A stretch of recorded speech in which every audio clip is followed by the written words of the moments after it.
أعوذ بالله من الشيطان الرجيم بسم الله الرحمن الرحيم.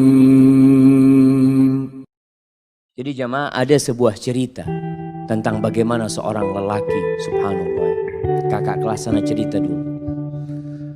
Bicara nikah nggak harus punya pekerjaan tetap, tapi tetap bekerja. Biasanya kan orang tua bingung ngelihat, nah itu calon suamimu kerjaannya belum tetap, nah kata dia. Dia kerjanya serabutan. Alhamdulillah, yang penting mau bekerja. Rizki itu tidak harus dengan bekerja, jamaah. Subhanallah, ada rizki dari arah yang tidak disangka-sangka. Yang orang gak akan berpikir, ya Allah kok bisa fulan dapat rizki itu. Itulah Ar-Razzaq Dzul Quwwatil Matin. Kembali ke cerita bagaimana seorang lelaki ketika dia mau melamar seorang wanita. Itu subhanallah, perempuan itu setiap dilamar oleh laki-laki, yang lamar ini orang-orang sukses jamaah, semuanya mundur. Karena apa? Karena orang tuanya ketika datang itu lelaki melamar ditanya, mau dikasih berapa anak saya? Di sini berapa pasarannya? Nah, nggak tahu Ustaz. Berapa pasarannya di Banjar? Berapa? 30. Ada 50. Iya. Oh, yang 50 yang bagus ya, Mak.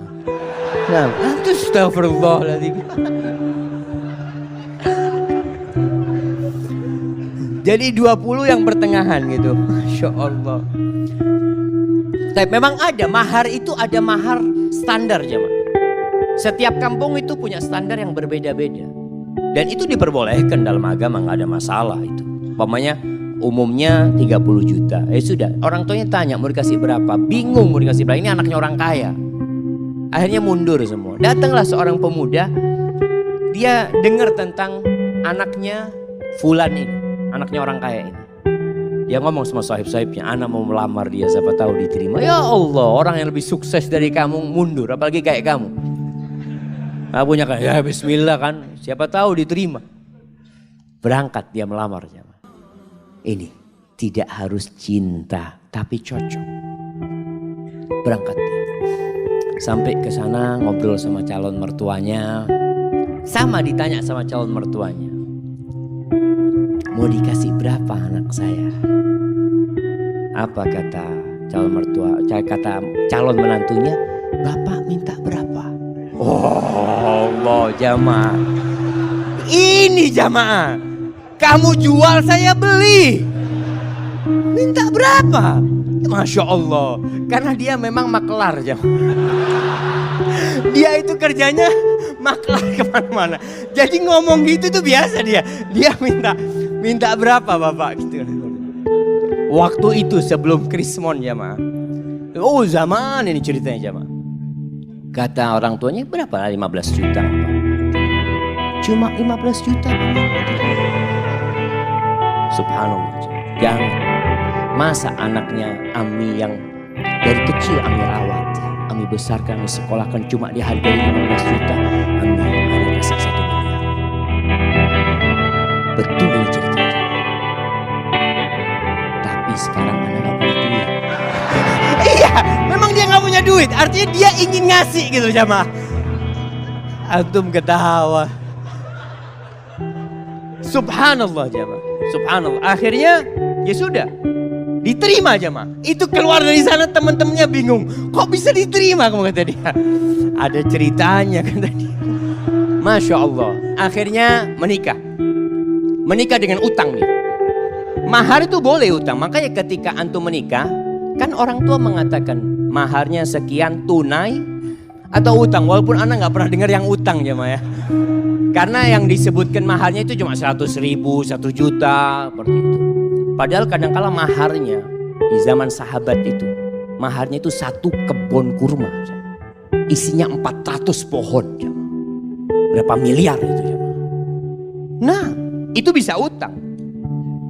Akhirnya menikah. Setelah menikah tetap kerjanya serabutan dia ya. Maklar, jual ini, jual itu. Dia punya utang 1 miliar. Subhanallah jemaah. Suatu saat dia cerita, mertuanya ini ngobrol sama menantunya yang kaya-kaya, cuma satu yang miskin jemaah. Yang kaya-kaya ngobrol masalah durian jemaah. Oh Masya Allah, durian yang enak, durian ini itu macam-macam. Akhirnya si menantunya yang miskin ini minta izin. Paman, ana mau keluar dulu sebentar ya, kata dia. Akhirnya dia keluar rumah ke tempat sohibnya, pinjem duit 20.000. Ana pinjem duit 20.000. Buat apa ini? Mertua ana kepingin durian. Dia beli durian jemaah, dia bawa. Sampai rumah masih ngobrol durian ini jemaah. Dia ngomong, paman afwan ana gak bisa beli yang bagus, ya mudah-mudahan ini enak buat paman. Itu mertuanya langsung jatuh cinta sama menantunya nih. Yang kaya raya cuma ngomong doang durian. Ada langsung beli jemaah. Subhanallah jemaah. Antum itu kalau jadi menantu yang bener.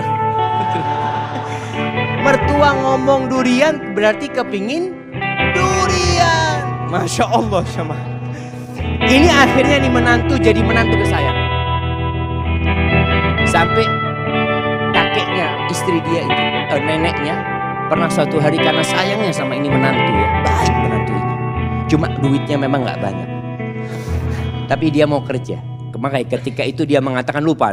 Salah satu yang diucapkan kepada calon mertuanya ini, paman ana sekarang gak punya duit. Tapi alhamdulillah Allah kasih anak akal bisa berpikir. Allah kasih anak lutut, anak bisa berjalan. Anak insya Allah akan lunasin hal itu. Subhanallah. Sampai suatu hari dia dipanggil sama neneknya istrinya. Kata neneknya, nak, nenek ini punya duit 500 juta. Nenek mau kasih buat kamu. Subhanallah jemaah. Si menantu malu jemaah. Janganlah nenek kalau mau kasih ke cucunya nenek. Biar nanti anak pinjam anak putar duitnya. Masya Allah.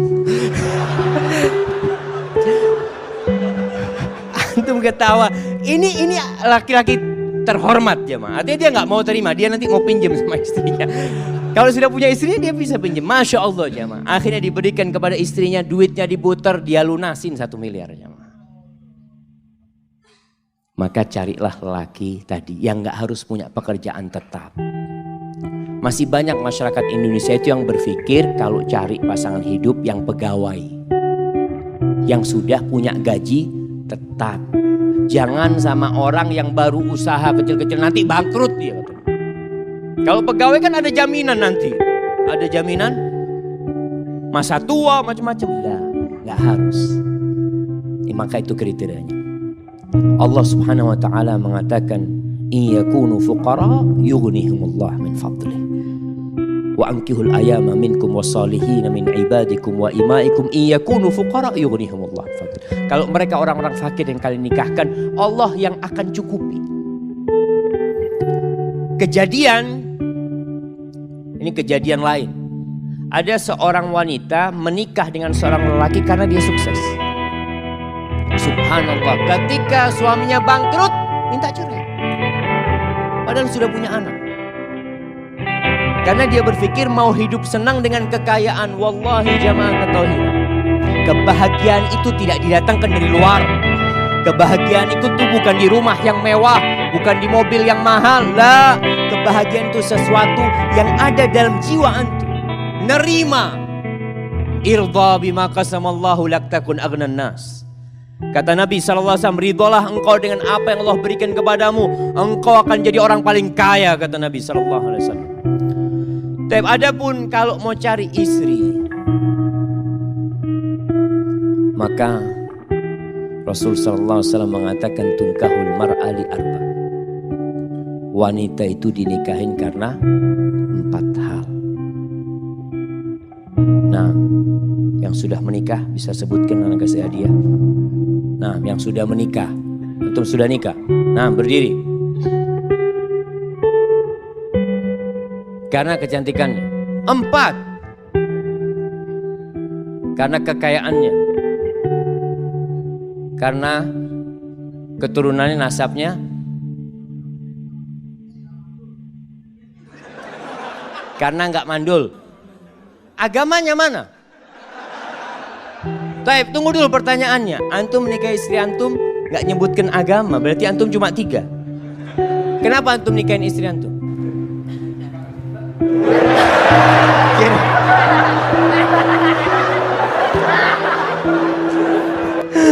Masya Allah, Masya Allah. Ambil hadiahnya. Hadiahnya ditukar, Afan. Hadiahnya ditukar. Karena dia menikah karena cinta, anak kasih keluarga sakinah. Masya Allah. Bismillah. Alhamdulillah jamaah. Ada yang menikah karena cinta. Apa yang menyebabkan dia cinta? Wallahu a'lam. Bisa jadi karena cantik. Istri antum mudah-mudahan cantik. Tapi ingat, kecantikan itu akan hilang. Tapi kalau cinta yang ada di hati kita tidak akan pernah hilang dengan izin Allah SWT. Kata Nabi SAW, tunkahul mar'atu li arba' limaliha wa hasabiha wa li jamaliha wa li diniha. Karena kekayaannya, sebagian orang mengatakan, alhamdulillah ana mau cari perempuan kaya Ustaz. Kenapa? Ana sudah lama hidup susah Ustaz. Paling gak bisa numpang hidup nyaman dengan hartanya istri. Ada. Janda gak apa-apa janda. Ada yang seperti itu jemaah. Maka antum jangan heran ketika melihat anak muda menikah janda sama umur. Dia umur 20, istrinya umur 35. Janda punya anak 2. Gak apa-apa, mungkin karena hartanya dia menikah. Yang kedua, karena nasabnya yang mulia. Keturunan Raja Banjar. Masya Allah. Yang ketiga, karena kecantikannya. Ini normal orang menikahin wanita karena kecantikannya. Yang keempat, karena agamanya. Lalu apa kata Nabi SAW? Fadfar bidhatid din taribat yadak. Kalau engkau ingin beruntung dalam kehidupanmu, engkau ingin merasakan kebahagiaan, keharmonisan dalam rumah tanggamu, fadfar bidhatid din. Berbahagialah engkau mendapatkan agama, mendapatkan wanita yang agamanya baik. Seperti tadi kita bicarakan, ada standar minimal perempuan baik secara agama. Apa?